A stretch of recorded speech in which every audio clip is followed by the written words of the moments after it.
यह एक क्वाड्रिलेटरल का कंस्ट्रक्शन करो जिसमें इसका नाम होगा LIFT और LI की वैल्यू 4 सेंटीमीटर, IF की वैल्यू 3 सेंटीमीटर, TL की वैल्यू 2.5 सेंटीमीटर, LF की वैल्यू 4.5 सेंटीमीटर, IT की वैल्यू 4 सेंटीमीटर। तो जब भी हमें कुछ ऐसा कंस्ट्रक्शन करना हो तो हम क्या करते हैं, सबसे पहले एक रफ फिगर बना लेते हैं जिससे हमें थोड़ा बहुत आइडिया लग जाता है कि हमें शुरुआत कैसे करनी होगी। तो यहाँ पर आप एक रफ फिगर बनाओ, क्वाड्रिलेटरल है तो जाहिर सी बात है यहाँ पर आप कोई सी भी 4 साइडों वाला एक फिगर बना दो। ठीक है, तो यहाँ से मैंने एक रफ फिगर बनाई, इसका नाम क्या है LIFT। ठीक है, तो यहाँ पे मैंने LIFT इसका नाम दे दिया। फिर क्या है, जो जो वैल्यू यहाँ पर दी गई है यहाँ पे आप मार्क कर लो ताकि आपको आइडिया रहे। तो LI की वैल्यू 4 सेंटीमीटर है तो मैंने यहाँ पे जस्ट 4 लिख के छोड़ दिया, सेंटीमीटर नहीं लिखा क्योंकि रफ फिगर है। ठीक है ना, तो पूरी मेहनत करने से कोई फ़ायदा नहीं। जब हम फेयर बनाएंगे तब वहाँ पे सेंटीमीटर वगैरह सारा तरीके से लिखेंगे। फिलहाल अभी थोड़ा बहुत लिख के छोड़ दो। तो LI की वैल्यू 4, IF की वैल्यू 3, IF की वैल्यू कितनी हो गई 3 सेंटीमीटर, TL की वैल्यू 2.5 तो इसकी वैल्यू कितनी आ गई 2.5 सेंटीमीटर, LF की वैल्यू 4.5 सेंटीमीटर, जो ये LF है यानी कि डायगोनल हमें बताया गया है 4.5 सेंटीमीटर, और जो IT है ये 4 सेंटीमीटर है। IT मतलब इसको आप मिला दो। ठीक है, ये कितना है, ये है 4 सेंटीमीटर यानी 4 सेंटीमीटर। ठीक है, तो यहाँ से रफ फिगर जैसे ही बन जाती है हमारे समझ में आने लग जाता है कि हमें करना क्या है। तो देखो यहाँ से जो ये क्वाड्रिलेटरल है इसमें सिर्फ 3 साइडें दी गई हैं। एक साइड जो TF है ये हमें नहीं पता और इसके दोनों डायगोनल दिए गए हैं। तो जब भी आपको चारों साइडें ना पता हो और दोनों डायगोनल पता है तो आप क्या करोगे, सबसे पहले कोई डायगोनल आप बना लो। ठीक है, कोई सा भी डायगोनल यहाँ पे आप पहले बना सकते हो, आपकी मर्जी है। तो यहाँ पर मैं LF को पहले बना रहा हूँ। ठीक है, ऐसा आपको तब करना है जब आपको चारों साइडें ना पता हो। ठीक है, तो LF कितना था 4.5, तो मैंने यहाँ पर इसको बनाया पहले, यानी 4.5 सेंटीमीटर का एक लाइन सेगमेंट खींचना है। इसका नाम क्या देना है, L। ठीक है, तो ये LF हो गया। तो LF की जो लेंथ है वो कितनी है 4.5 सेंटीमीटर, तो यहाँ पर आप लिख दो 4.5 सेंटीमीटर। अब इसके बाद क्या है, देखो हमें ये 2 पॉइंट पता है, एक ये L और एक ये F। ठीक है, ये 2 पॉइंट पता है। तो यहाँ से जो भी आप आर्क बना सकते हो आप बना लो। जैसे कि अगर मैं LT बनाना चाहूँ तो कितने की आर्क मारनी पड़ेगी 2.5 की। सेंटर किसको मानूंगा, L को, क्योंकि मुझे L पता है। तो यहाँ पे इसको सेंटर मान के एक ऊपर 2.5 की आर्क बना सकता हूँ, या फिर L को ही सेंटर मान के मैं नीचे एक आर्क लगा सकता हूँ 4 सेंटीमीटर की।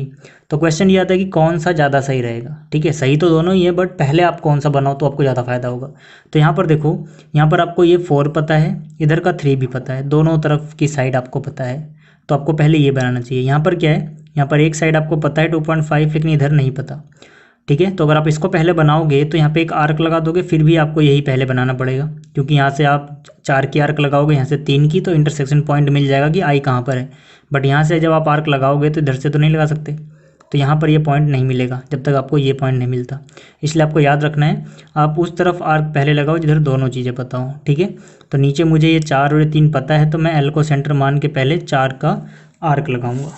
तो यहाँ पर आप क्या करो, पहले 4 सेंटीमीटर नाप लो। तो इसको मैंने, ठीक है, ओपन किया 4 तक। ठीक है, तो ये 4 हो गया। अब यहाँ से क्या करो, LI, ठीक है, जो नीचे की तरफ है ये जैसा रफ में है वैसे आप यहाँ पे करोगे। ठीक है, तो ये 4 का आर्क हो गया। और देखो यहाँ से 4, तो यहाँ से कितना है 3, तो यहाँ से 3 का आर्क लगाओ F को मान के, जहाँ पे काटेगा वही पॉइंट I होगा। तो कितना है 3 सेंटीमीटर। तो यहाँ से मैंने क्या किया, इसको 3 सेंटीमीटर लिया। ठीक है, F पे रखा और आर्क लगा दी यहाँ पर, जहाँ पर ये इंटरसेक्शन हुआ इनका। ठीक है, ये पॉइंट कौन सा है, पॉइंट I। तो ये पॉइंट क्या हो गया, पॉइंट I। ठीक है, तो इसको आप क्या करो, F को I से मिला दो और जो यहाँ पर L है इसको भी I से मिला दो। ठीक है, अब आप क्या कर सकते हो, देखो अब आप अगर LI की बनाओ यहाँ पर 2.5 सेंटीमीटर की, तो यहाँ से रख के एक और आर्क मारोगे जो पॉइंट मिल जाएगा। ठीक है, मैं क्या कह रहा हूँ मैं बताता हूँ। पहले 2.5 नाप लेते हैं, यहाँ से 2.5 नाप लिया मैंने। ठीक है, L से रख के यहाँ से एक आर्क लगा दी। अब देखो अगर हमने पहले बनाई होती जब हमें ये पॉइंट नहीं पता था तो यहाँ से रख के तो आर्क मार नहीं सकते अभी, क्योंकि इसकी लेंथ नहीं पता थी F से लेके T तक, तब भी हमें पहले नीचे वाला ही बनाना पड़ता जो मैंने आपको बताया था। लेकिन अब क्या है, अब आपको I से लेके T की वैल्यू पता है 4 सेंटीमीटर। ठीक है ना, ये कितना है 4 सेंटीमीटर, और अब आपको I पॉइंट मिल चुका है। तो यहाँ से रख के एक 4 का आर्क मारो, जहाँ पे काटेगा वहीं पॉइंट T होगा। तो यहाँ से 4 सेंटीमीटर नापना है हमें, 4 नाप लिया। ठीक है, I पे रखा, एक आर्क लगाई, जहाँ पर ये पॉइंट है, ठीक है, वहीं पे इंटरसेक्शन हुआ यानी ये पॉइंट T है। तो यहाँ से इसको जोड़ दो, और यहाँ से इसको जोड़ दो। तो यहाँ से हमारा LIFT ये क्वाड्रिलेटर बन गया। अब सबकी वैल्यू आप उनके ऊपर लिख दो। LI की वैल्यू कितनी 4 सेंटीमीटर है, तो यहाँ पर 4 सेंटीमीटर। IF की वैल्यू 3 सेंटीमीटर है, तो यहाँ पर 3 सेंटीमीटर। LT की वैल्यू 2.5 सेंटीमीटर है, तो ये 2.5 सेंटीमीटर। ठीक है, IT की वैल्यू 4 सेंटीमीटर है, तो ये कितना हो गया 4 सेंटीमीटर। तो ये कंस्ट्रक्शन हो गई। अब बात करते हैं कंस्ट्रक्शन के स्टेप्स आप कैसे लिखोगे। तो यहाँ पे देखो मैंने लिखा है स्टेप्स ऑफ कंस्ट्रक्शन, मतलब जिस तरह से हमने कंस्ट्रक्शन की है हमें बस वही लिखना होता है इसमें। तो सबसे पहले हमने क्या किया था, डायगोनल LF बनाया था जिसकी लंबाई थी 4.5 सेंटीमीटर। तो मैंने अब लिखा है draw diagonal LF is equal to 4.5 centimetre. उसके बाद हमने क्या किया था, L को सेंटर माना था और एक आर्क लगाई थी 4 सेंटीमीटर की, और फिर F को सेंटर माना था और एक आर्क लगाई थी जिसकी रेडियस थी 3 सेंटीमीटर। ठीक है ना, 3 सेंटीमीटर की, और इन दोनों ने एक दूसरे को एक पॉइंट पे काटा जिसको हमने नाम दिया था I। तो यही चीज़ हमें यहाँ पे लिखनी है। हम कैसे लिखेंगे, taking L as centre draw an arc of 4 centimetre and taking F as centre draw an arc of 3 centimetre, they intersect at I। और ये आर्क कहाँ पे इंटरसेक्ट करती हैं, पॉइंट I पे। फिर हमने क्या, L को सेंटर माना था और 2.5 का एक आर्क लगाया था, और I को सेंटर मान के एक 4 सेंटीमीटर का आर्क लगाया था, इन्होंने पॉइंट T पे काटा था। तो इस चीज़ को हमें लिखना पड़ेगा, taking L as centre, L को सेंटर लिया, draw an arc of 2.5 centimetre, ठीक है, and taking I as A centre draw an arc of 4 centimetre, they intersect at point T। उसके बाद क्या करो, L को I से ज्वाइन करो, F को I से ज्वाइन करो, तो मतलब ज्वाइन करो LI FI LT and FT। ठीक है, तो यहाँ से हमें क्वाड्रिलेटर मिला था LIFT। तो लास्ट लाइन हम लिखेंगे LIFT इज रिक्वायर्ड क्वाड्रिलेटर। तो ये था इसका पहला पार्ट। अब देखते हैं इसका दूसरा पार्ट। अब देखो जो इसका दूसरा पार्ट है, इसमें हमें क्वाड्रिलेटर बनाना है जिसका नाम है GOLD गोल्ड, जिसमें OL GL GD LD और OD की वैल्यू बताई गई है। तो फिर से हम क्या करेंगे, एक रफ फिगर बनाएंगे। ठीक है, कैसा भी आप एक रफ फिगर बनाओ, एक क्वाड्रिलेटर का ही बनाना लेकिन। ठीक है, इसका नाम क्या रखोगे, GOLD गोल्ड। ठीक है, अब इसमें OL की वैल्यू कितनी है, 7.5 सेंटीमीटर। तो OL इसकी वैल्यू कितनी आ गई, 7.5 सेंटीमीटर। ठीक है, GL की वैल्यू 6 सेंटीमीटर। GL मतलब ये डायगोनल हमें दे दिया गया है 6 सेंटीमीटर। GD की वैल्यू 6 सेंटीमीटर, इसकी वैल्यू GD यानी 6 सेंटीमीटर है ये। LD की वैल्यू 5 सेंटीमीटर है, तो इसको 5 बना लिया। OD की वैल्यू 10 सेंटीमीटर, तो इसकी वैल्यू कितनी है यहाँ पर 10 सेंटीमीटर, तो ये बना लिया।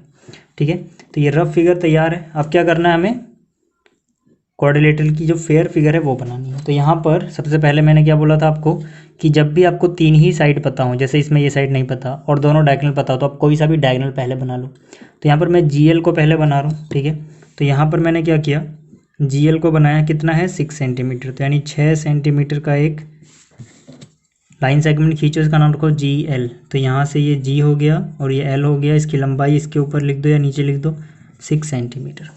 अब इसके बाद हमें क्या करना है, G और L को सेंटर मान के एक आर्क खींचनी है। कहाँ पर खींचना ज़्यादा फायदेमंद रहेगा, देखो नीचे ये तो पता नहीं है, ठीक है, सिर्फ एक तरफ का पता है, लेकिन ऊपर इधर का भी पता है 6 और इधर का भी पता है 5। तो पहले ऊपर ही आर्क खींचेंगे हम, कितने की, 6 की और 5 की। तो यहाँ पर क्या है, 6 सेंटीमीटर नापना है पहले हमें।